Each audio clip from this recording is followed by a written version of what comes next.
Hey Kate, it's Mrs. Wallace. I just wanted to give you this short video. It's what we did in class yesterday, and then today some students are going to just kind of be working on their questions. So if you watch the video during class today, then you'll get a chance to be caught up, and then you can also use some of the time to prepare for the fishbowl. We will make it work so that you can hear and talk, tomorrow in the fishbowl. So we'll make sure to integrate you into that, okay? So the first thing with the Crusades, and this is just like a brief overview for the purpose of giving you some exposure. So as you're reading, you have an idea.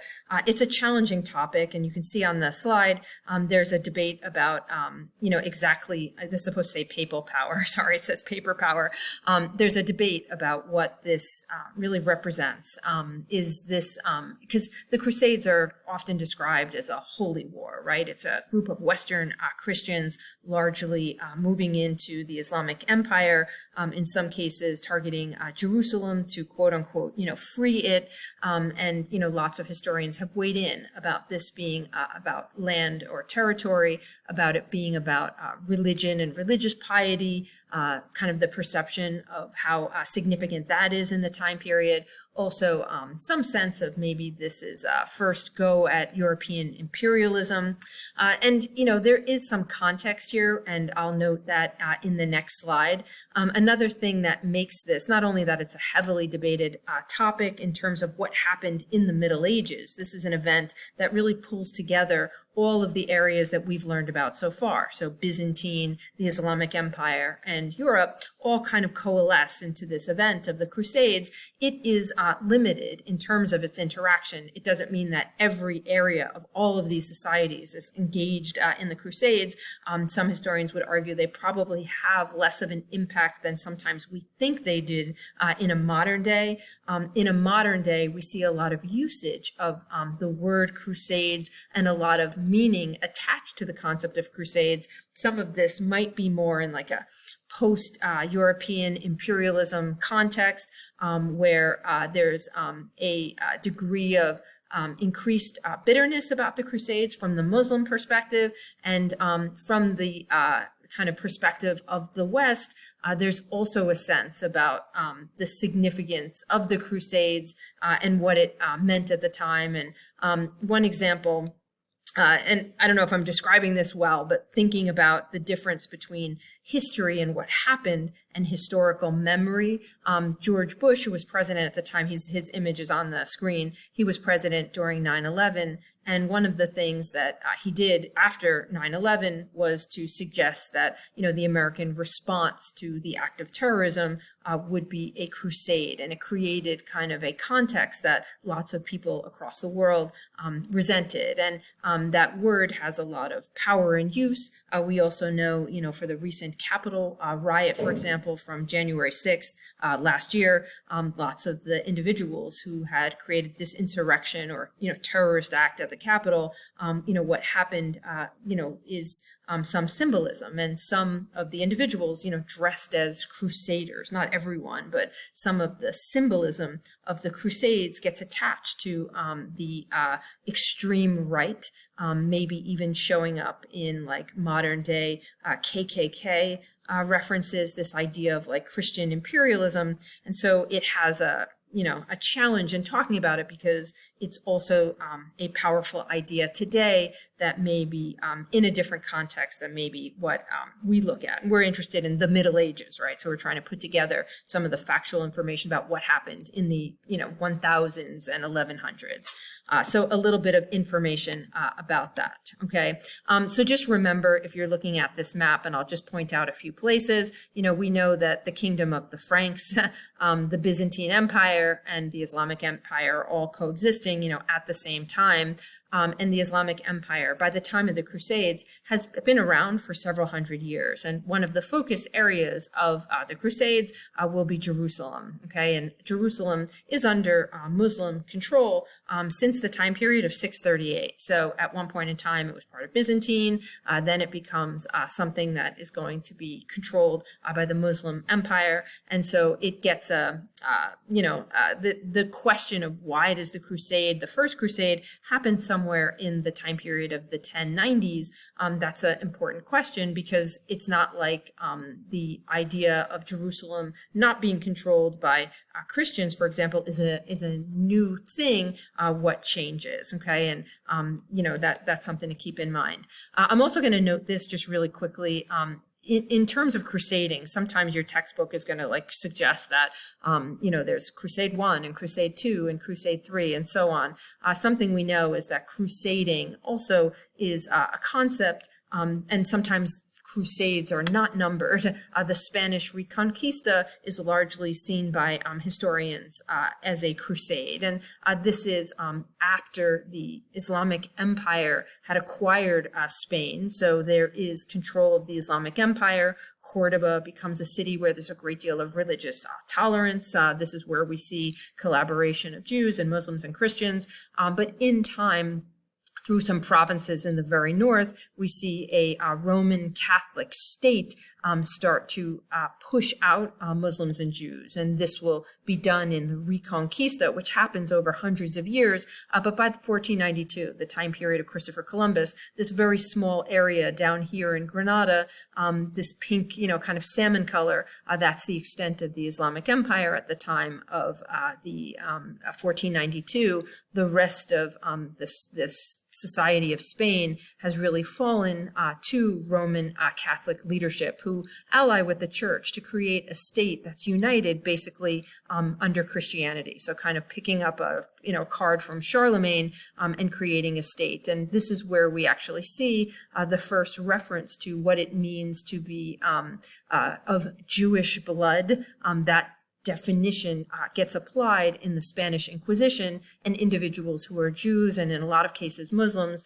are basically asked to convert and then prove their conversion.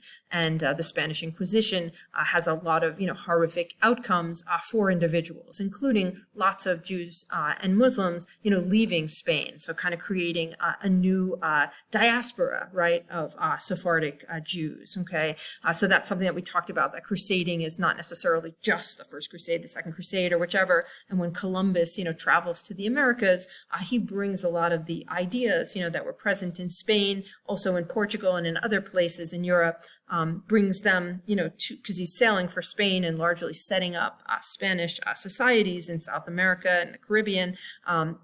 Him more Caribbean, but followers of him will set up Spanish societies in South America. So, kind of have an idea that crusading is like a broader concept than just the First Crusade or the Second Crusade.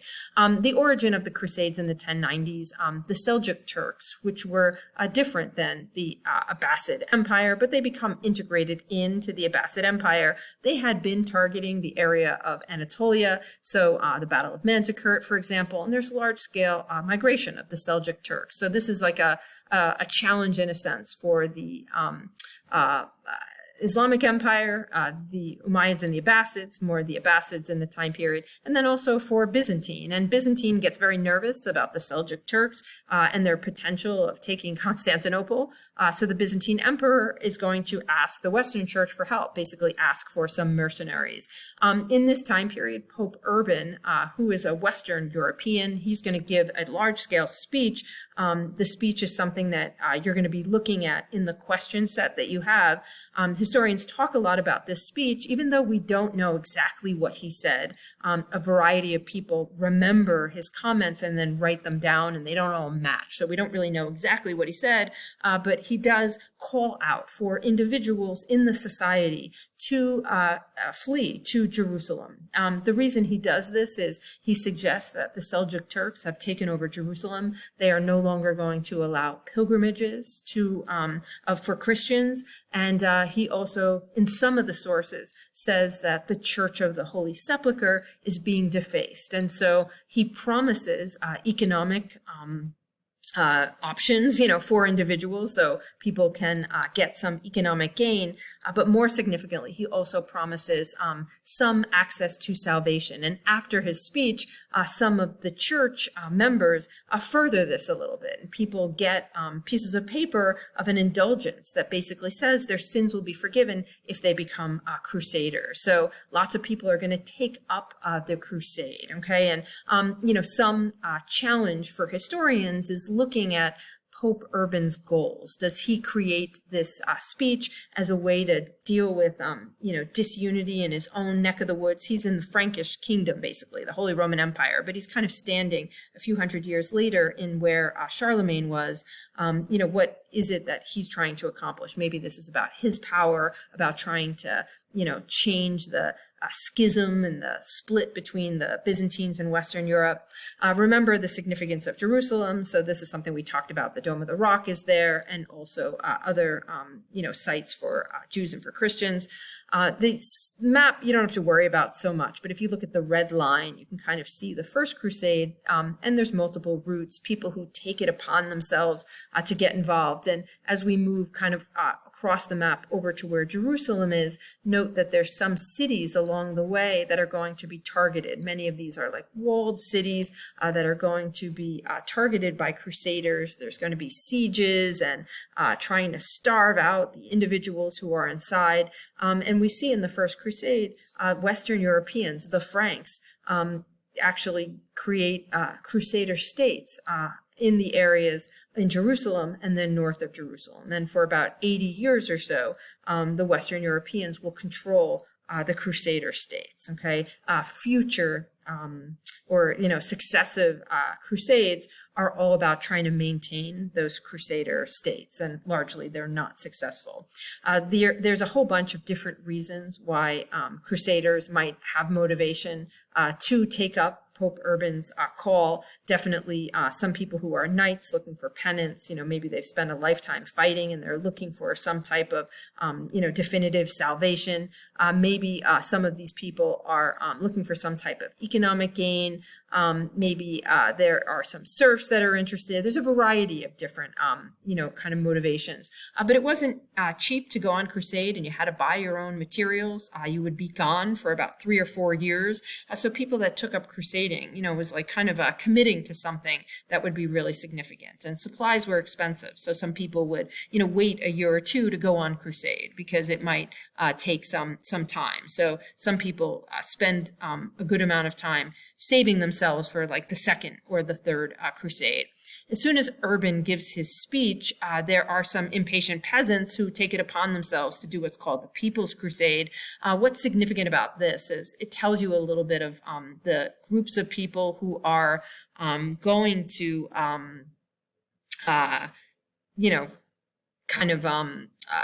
just feel like they have to go to free Jerusalem. So some of this speaks to the atmosphere, and the climate at the time in Western Europe about the necessity of this.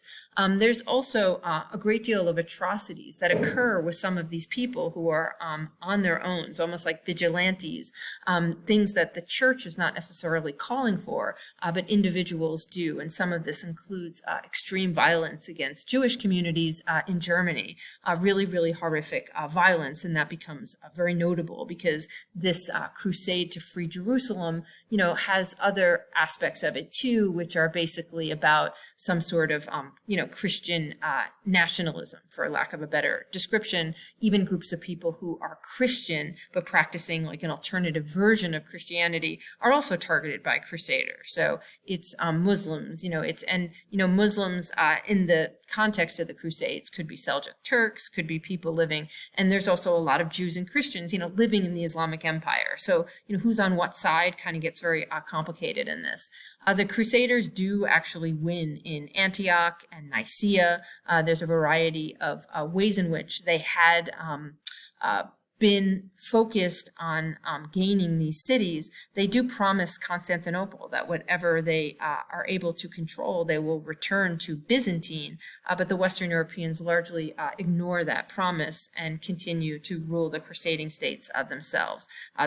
This entire Crusades is going to create a really horrible relationship between the Byzantines and Western Europe, which, a relationship that had already been tanking is going to go further. After 3 years, so in 1099, there's actually a takeover of Jerusalem, and the sources are very descriptive in the degree of violence that occurs almost in like segregated quarters. Many, many Muslims are killed in cold blood. Jews are herded into a synagogue and burned alive. Some of the sources suggest that blood ran knee deep So there are questions about this in terms of exaggeration, but there is a sense that even for the time period of the Middle Ages,